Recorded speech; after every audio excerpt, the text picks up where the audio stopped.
Naglayag na rin ang Paskong Pinoy sa Navotas kung saan kabilang sa mga decor ang isang Belen sa bangka. Kung bakit, alamin na natin sa live na pagtutok ni Oscar Oida. Oscar!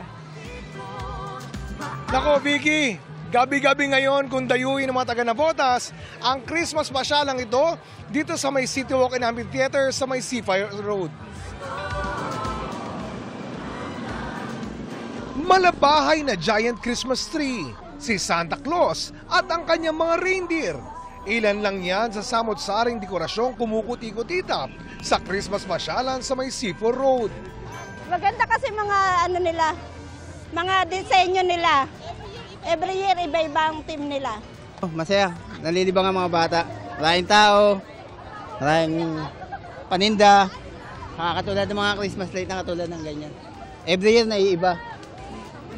Sentro ng Christmas attraction ang Belen na nasa bangka na sumisimbolo raw sa pagtanggap ng mga taga-Navotas sa kapanganakan ni Jesucristo. Sa loob kasi ng mahabang panahon, pangingisda ang isa sa mga naging pangunahing pangkabuhayan sa lungsod.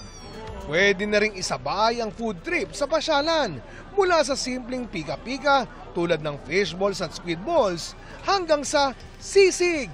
May mabibili ring mga laruan, mga damit at abubot. Bonus pa ang Christmas music ng featured banda of the night.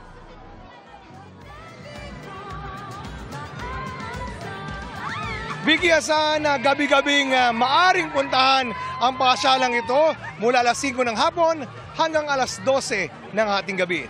Vicky? Maraming salamat sa iyo, Oscar Oida. Mga kapuso, kasama niyo kami 24 oras. Mag-subscribe sa GMA Integrated News sa YouTube. Sa mga kapuso abroad, bisitahin ang GMA Pinoy TV at www.gmanews.tv.